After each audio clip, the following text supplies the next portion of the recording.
ঢাকায় ডিজিএফআই সদর দপ্তরের ঠিক পেছনে অদ্ভুত এক স্থাপনা।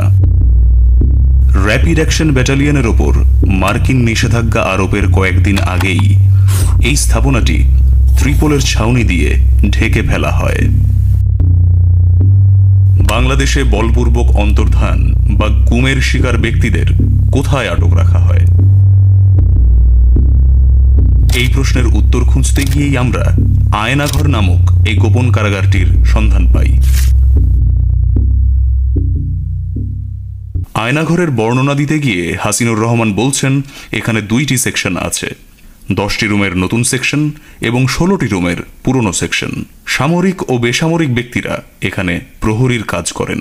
আর ফ্যান বন্ধ করলে আপনাকে আরেকটা জিনিস বলি, অনেক লোকের কান্নার শব্দ আসে, কিন্তু এটা ফ্যান ছাড়া থাকা অবস্থায় বোঝা যায় না। ফ্যানটা বন্ধ করলে কান্নার শব্দ শুনতে পাই। আর যখন টয়লেটে নিয়ে যায় তখনও ওনাদের কান্নার শব্দ শোনা যায় না।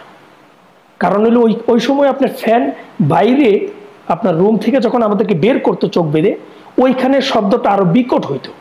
কোনো কিছু শোনা না যায়, ভিতরে কোনো শব্দটা বাইরে না যায়, এটা বড় একজস্ট ফ্যান ইউজ করে, খুব বড় বড়। যেমন ওই প্রতি 5টা রুমের সাথেই 2টা একজস্ট ফ্যান, অর্থাৎ ওই 10টা রুমের সাথে 4টা একজস্ট ফ্যান, যাতে কোনো শব্দ ভিতর থেকে বাইরে না যায়, বাইরের শব্দ ভিতর থেকে ভিতরে না আসে। ওই রুমটা আপনার খুব ভিতরের জায়গাটা সম্ভবত 10 ফিট স্কোয়ার হবে, খুব উঁচা। আর রুমে আপনার কোনো জানালা নাই, একটাই দরজা, আপনার একটা গ্রিলের দরজা আর একটা কাঠের দরজা। একটা এক্সজস্ট ফ্যান আছে উপরে, আর উপরে একটা মাত্র লাইট ছিল একেবারে উপরে ছাদের মধ্যে। বাংলাদেশের সামরিক বাহিনীর সাথে সম্পৃক্ত একজন কর্মকর্তার মাধ্যমে আয়নাঘরের কিছু ছবি আমরা সংগ্রহ করেছি। আমাদের সংবাদ সূত্রের গোপনীয়তা ও নিরাপত্তার জন্য এই ছবিগুলো কখন কিভাবে তোলা হয়েছে তা আমরা প্রকাশ করছি না।